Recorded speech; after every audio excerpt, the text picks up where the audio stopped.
What if the stories we inherit from our families are shaping us more than we realize? And what happens when we finally bring those stories into the light? I'm Wynne Leon, and in this episode of The Life of Try, I'm talking with Jennifer Griffith, author of Both Sides of Then and host of the podcast About Your Mother. Jennifer brings us into powerful conversation about the stories we inherit, the secrets that shape families, and the courage it takes to bring those stories into the light. We talk about what happens when we begin to see our parents not just as parents, but as people with their own wounds, choices, resilience, and unfinished chapters. Jennifer shares how becoming a mother helped her understand the weight of her family history, how writing her memoir changed the way she held that story, and why revisiting the past can become a way of freeing the future. This conversation is about shame, legacy, perspective, and the brave work of trying again. Not by pretending the hard parts didn't happen, but by looking at them through a new lens and finding the power to use them for good. Hi, Jennifer. Hi, how are you? Thanks for having me. I'm so good. I'm so excited to talk to you. There's so many things that I want to dig into your book, your podcast, but the one thing that captivated me right away is that you have a podcast called About Your Mother, and the tagline is, "We all have a story to tell, and they all begin with hers." Yes, that just gives me chills. That gave me chills when you said that. Yes. How can you tell if people are working from an inherited story? Oh, I think, well, we're all working from an inherited story. It's just a matter of where people are in analyzing that story. Mm-hmm. And everybody's coming at it from a different phase in life. So for me, the inherited story became very distinct when I was giving birth. Because of my mother's story, to just fill the listeners in very quickly, is that my mother was forced to relinquish her firstborn child, my brother, for adoption in the decades before Roe. She's known as a girl who went away. And one of the first people to write about that was Ann Fessler in her book, The Girls Who Went Away. And so when I was 13, my mom sat me down and told me that I had a brother I had never met. Mm. And imagine that, here you are Right. forming your own identity. Your mom is still a mystery. She's still your mom. And Yeah. in that instant, she became a woman with a story. She was no longer just my mom. Mm-hmm. She was someone who had a life before she had this role of taking care of me. And Right. to be very clear, my mother was an incredible mother, loving. I just knew every day that she loved being my mom. So imagine then hearing that my mother had relinquished a child. Those two things were in conflict with each other. Right. And so I always knew my mom was carrying an inherited story, and that somehow, as I was growing up, that story was impacting the mother that she was to me. And the thing that I can say most clearly is that she was somewhat detached, meaning she wasn't always present. There was always something, there was like a layer of protection that she wore in her love for me, which eventually made sense when I wrote her story and pieced together her story. I'm like, of course she was detached. She was waking up every day wondering where her child was. Was he alive? Was he happy? Was he well fed? All of those types of things. So knowing those big, those big swings in my family and that very heavy generational story, when I gave birth, I realized, oh, wow. Oh, all of that happened before me. My mother relinquishing, my mother having her baby carried out of the room before she could hold it. That is going to impact the mother I'm going to be to my son. And so for me, that was the moment. That was the very clear moment where I said to myself, okay, now we're going to go back and we're going to document all of this and we're going to try and figure these things out so that my mother's pain and my pain in some ways will sit in a certain place and I won't necessarily place it on my son. That was my moment. I think for all of us, though, there are specific passings or passages in our lives that force us to ask those questions. And I think oftentimes too late in people's lives when they lose a parent is when they wonder what the inherited story is. And so for me, I try and encourage people to do it early. And what I have found going on my book tour and having my podcast is not everybody does that. Most of the time, I don't know what the percentage is. Wynne, what do you think? I think it's probably 70-30 or 80-20, where 70 to 80% of the people don't think to ask those questions until the end of life of a grandparent or a sibling or a parent. And I want to break that. I don't want it to happen too early. I'm not suggesting you give your life story to your kids when they're teenagers or Right. even when they're in their 20s. But at Yeah. these different milestones of life, I think it is our responsibility to say, here's everything that happened before you were born. Right. Right. And Right. here's what shaped the view I had as a parent and why I parented the way that I did. And in my book, I do write for my son. I say, I wrote this for you so that you can understand the woman that I was as I was raising you. And hopefully, some of the things I did well and all the many things that I did wrong will make sense and that you will see what was motivating me as a parent. Yeah. Yeah. Well, two things, many things occurred to me. As what one is, I was driving in the car the other day with my kids who are 7 and 11, and my daughter asked, my 11-year-old daughter asked, "What's the worst thing that you've ever done, Mom?" And I Oh, thought, I said, I'm not going to answer that question. I said, I actually don't know off the top of my head. And I don't really want to sit around right now and catalog all the things to rank them into order and think about that. But, yes. Thank you for your question. And Thank we you had for to, your question, darling. yeah. We'll table that until your 20s, right? Right. But I But do think there are categories of love and mistakes and yeah. failures and wins and relationships that end that over time when we begin to share those Hmm. moments that we've experienced, I think it just helps our kids. Right. I just think it helps them see our humanity. Hmm. And unfortunately, I think generations before there was a wall that was put between parents and kids. Hmm. And I think sometimes it's gotten a little too blurred for some people, Yeah. but I do think inherited stories are so important to making sense of your own identity because it does come down to the cellular DNA. There are things that you just absorb as a child of coming from a certain lineage.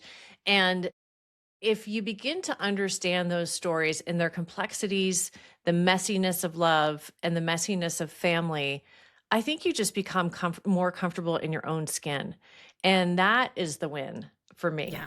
Yeah. Well, in and writing also, this book. yeah, and also unearthing secrets. And, I want to bring up your wonderful book, Both Sides of Then. I Thank you. just finished it. I'm going to read a quick blurb about it. It's a story of resilience, falling apart, piecing yourself back together, and realizing that the person you're becoming is allowed to be different from where you began. It's about family dynamics that complicate everything, the secrets that keep us small, and the forgiveness that sets us free. If you've ever carried shame, longed for healing you weren't sure you deserved, or hoped your broken story could still turn toward love, this book will walk you there. And that's a great description. But I I really really like like that. it's a great book, right? Thank Um, you. the secrets that you uncover. I mean, as you tell your story and your mom's story of being orphaned so young, it just is so powerful to not only make clear those inherited stories, but also bring things to light so you're not working on autopilot anymore.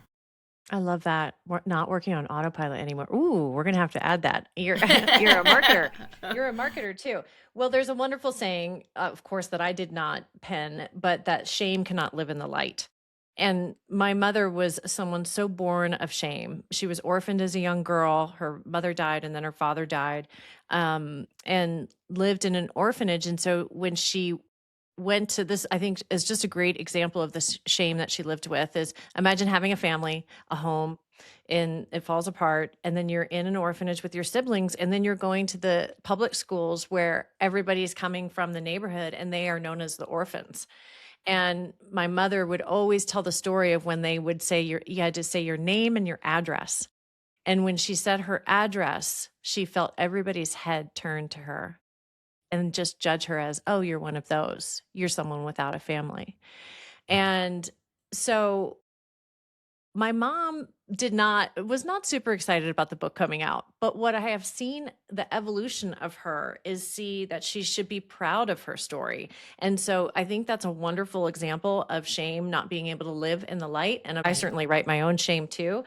But there's also a line that I used at the beginning of the book, a quote that there is no secret that time does not reveal, meaning secrets, you can bury them, but they're going to come out. They just do. And so I'm not saying you go around and tell everybody's secret, especially to your kids who are of young age, at 7 and 11, right?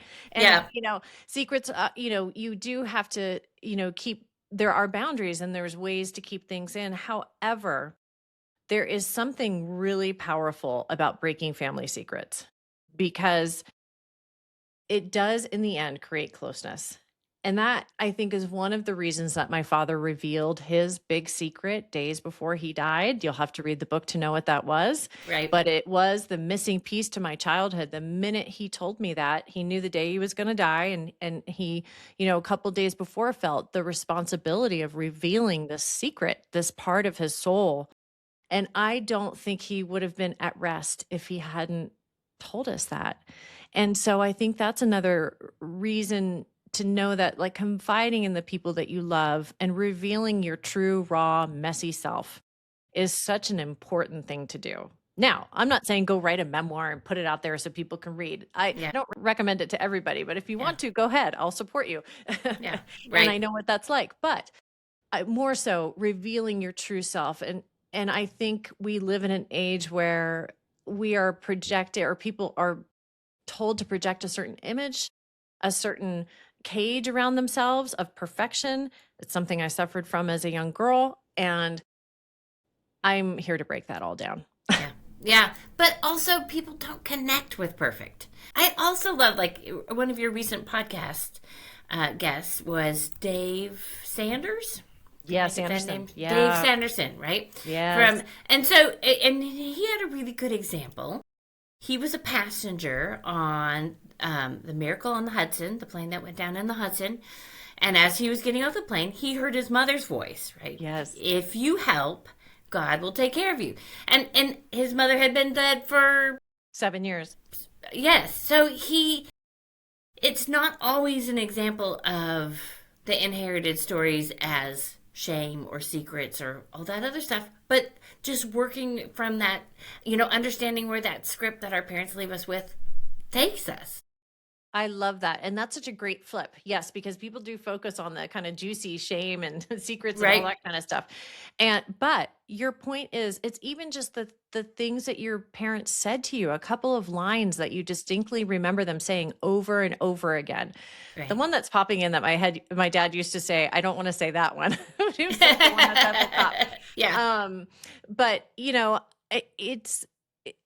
I think we have to celebrate those little kernels of truth that we're left with. And for Dave, it was his mom saying, he was not supposed to be the second to last passenger, but the flight attendant that was in the back was the one that was most badly injured, obviously, right? Mm-hmm. And he, as he was going to leave, what his mom said to him was in his head. And he said, no, I'm going back and I'm helping. I'm making sure that all these people get off. And then it was him. He was the last passenger, and then it was Sully.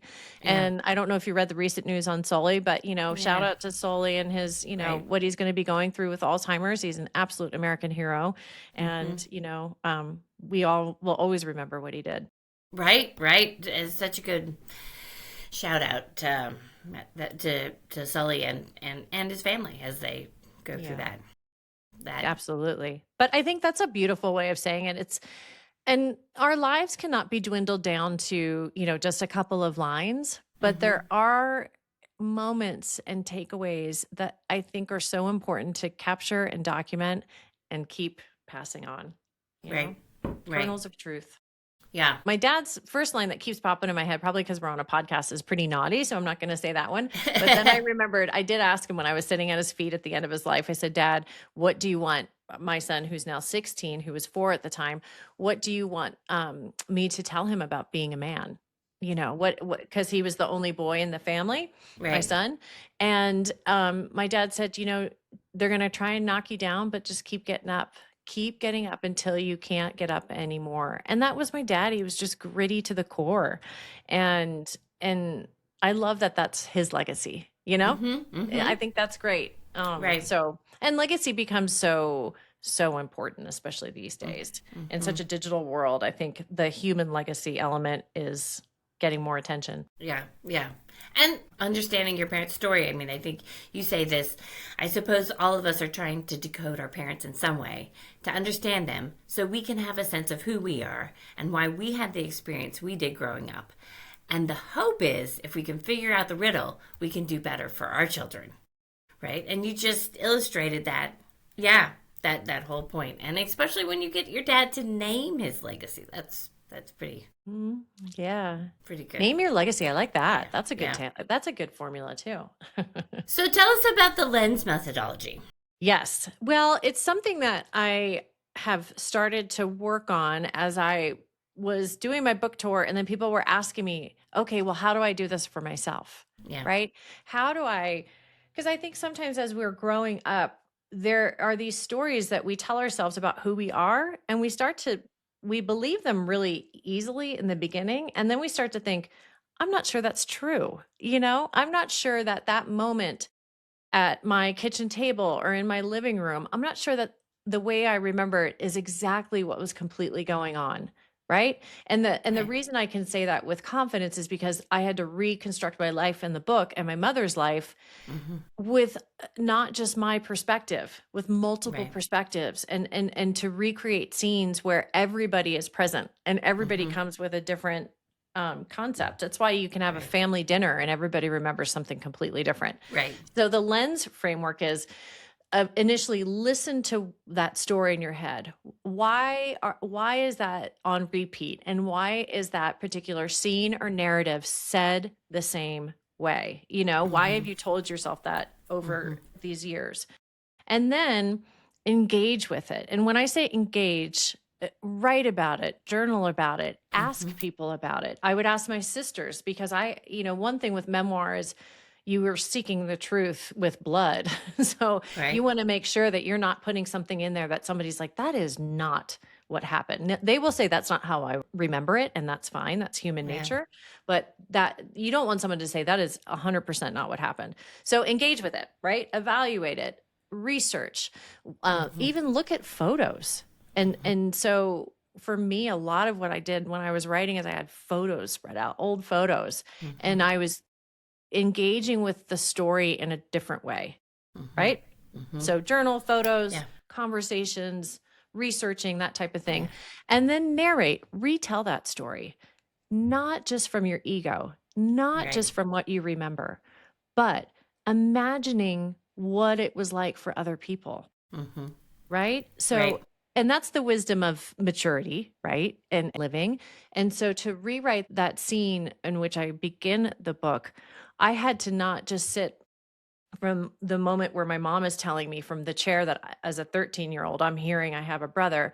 I then had to flip over and narrate from her perspective and all the emotions she must have been feeling. And so when we do that, the thing that ends up happening is that we create empathy, not only for the people who are involved in the story, but for ourselves in that moment. So narrate, flip the tables on this story and then step out of it and use it for good. And that's what I think a lot of really good memoirists do when they're writing about trauma, is that they begin to see, even if something terrible happened to them, they begin to see the complete story. They step out of their own experience and they see the complete story. And when you switch the lens, it's almost like you're sending that story back to you. A really magical thing happens. You can rewrite it and you can use it for good. And so for me, do I have a broken family? And could you say certain things about my family and the way that it operated? Yeah. Of course you can. But when you go through a lens methodology and you rewrite it and you step out of it and you re-examine your experiences and why you inherited the story the way you did, you can rewrite it for good. Yeah. You can rewrite it for power. Yeah. And that is, I think that's something that we all need to do more of, quite frankly. Yeah. Right. And that's sort of getting off of that autopilot mode again. getting out of the channel we've been digging for a long time. Look at it from another perspective. I think I missed the S of your lens methodology. Step out of it. Step out of that narrative that you had. So for one of the things, a lot of people ask me, did writing the book heal you? And I think heal is such a silly term, because healing, like your skin heals, right? We evolve. And so for me, I feel empowered by the story. And this actually translates to the business world too, which is why I came up with Lens, because I was in technology for 20 years and developed a lot of young salespeople. And oftentimes I felt when they were trying to move up the ladder, they were telling a certain story and they wanted it to sound a specific way. And I said, no, the real story is you have to pitch on why you have a certain point of view. Yeah. What were the losses and the failures and the mistakes that you made that make you who you are today? Don't just tell me all about the good things and all the numbers that you hit. Tell me about why your point of view matters and where that came from. And I think that's one of the reasons I love interviewing athletes, is because they're really good at that. They're really good at telling you the power of their failures and then re-spinning that failure into something positive. Right. And I love that. I mean, and they're masters of trying, which always gets me hooked right away. I mean, I think Usain Bolt has a saying that's like, I trained for 4 years to run 5 seconds. And, some people give up if they don't see results in 2 months. Yeah. And think about that. He's flipping the lens all the time, right? He's looking at, a bad workout or, missing a certain placement in a race, and he's reframing it for power. And so that's what the lens framework is. And I think not everybody, I think athletes are obviously purpose-built for it, but we all can be, right? We can all do this for ourselves. Right. We can all reshift the narrative, and even, people who get divorced or, have something really disappointing happen in their life, empower you for a change in a good direction. Absolutely. Absolutely. I've been there. And writers too, Me too. Right? Me too. Oopsie. Yeah. And writers are great, are they at their best when they do that same type of work. Absolutely. I just interviewed Bridget Crocker, who's a wonderful woman and local hero here. And that's, quite frankly, she grew up in an abusive home. There's a lot of bad stories that she can tell from it. But at the end, when she wrote her memoir for 22 years, and at the end of it, she begins to see, although her parents were incredibly flawed, all the strength that they gave her. Yeah. And I think that's just a much more peaceful way to live. Don't you think? Yeah, I do. I do think that. I do. So I have 2 questions for you. Yeah. One is, you mentioned Greg Iles in your acknowledgments. Tell me that story. Oh, gosh. Okay. Talk about a failure. So in 2019, I went to the Kauai Writers Conference, and I was really confident my book was ready, and this is kind of kooky and funny, but we're at this hotel, and the koi, they have tons of koi ponds everywhere. This fish comes out of the water and is on the sidewalk, and he and I are like across from each other, just looking at this thing going, oh my gosh, this is nuts. And then it goes back in the water. So we have this moment, and I'm a confident salesperson, I'll pitch anybody. And I said, and we start talking, and I said, great talk earlier that day, because he was there, of course, as a presenter. And they said, hey, do you mind reading my first 2 pages? And he goes, great. I'll read your first 2 pages. And he starts reading it, and he says, you have voice. And then he sees a typo. And he goes, you're not ready. And and I said, and I thought I was, and he goes, you're not ready. He goes, you get 1 shot. And imagine, my face is beet red. I'm embarrassed. I was so confident handing him the paper, and I did not see this typo, and I couldn't believe it when he sees it. Right. And he goes, you're not ready, and you need to be 100% ready. And that moment just floored me. And then later there's this big, he's doing a big workshop, like a couple hundred people in the room. And he used me as an example. He didn't say anything to me, but he looked right at me across the room and talked about 90% ready does not matter. Yeah. And so, And I had to thank him for that, because yeah. that's the whole lens framework. Like, I could have been humiliated and just totally deterred from pursuing this anymore, for embarrassing myself that way. But in fact, I love that story. Yeah, it's a great story. I mean, and it is perfect for the life of try, because it made you try again. Did you know in the moment what he meant by not ready? Yes, I did. And you know, I was really, and this was something that, so I could look at that as a moment of shame, or I could look at it was a message from above that I was trying to do too much too fast, because I had a young son at home and my husband's kids every other week, and my husband had a big job, and what I realized there is I wasn't giving myself time to be good enough. I was just trying to make something happen as quickly as I could. And that's not art. Art is long and painful at times, but it requires you to be completely present. And I was rushing it. And at that moment, I said, I will never do that again. I will never rush myself like that. And it took me another 4 years. Right, right. Which sounds like a long time, but I think that means you really absorbed that lesson, didn't you? I did. And then I did. Yeah. Mm-hmm. You mentioned in the book. Okay, this is my second question. You Yeah. mentioned in the book a novel. Mm-hmm. Do you have a novel? Are you going to write a novel? Tell us about that. Yes, I have a novel that sits in my basement Yeah. that'll never see the light of day. Most writers do, Yeah. as you know. Most writers have that first attempt, and that's just you playing with words on the page, I think. And it's that one that you have to write to get to where you need to be. Right. But my second book is a novel, and I'm working on it now, and it's really hard, but you'll like this. Under the framework of time, I wrote the ending 25 years ago. And my mom, I think I hint at this in the book, where my mom said she read, I had written it in the back of a book that I had lent her. And she said, well, what's this at the back? And she said, you wrote that? And I said, I did. And she goes, that's really good. Anyways, that is the ending. That is the ending of this novel. And, the life of try, I will tell you, writing a novel is really different. It's really hard. And so we'll see. Right? It's a whole different thing. It's a whole different endeavor. Yeah. But good for you for Thank you. starting 25 years ago and keeping it at it. I mean, I think that that really speaks. I've talked to so many writers who've said that, I had this book waiting for 40 years. I had this book waiting. And your point about time and rushing things, knowing that it'll be ready when it's ready. And it'll be ready when it's ready. I love what you said about art.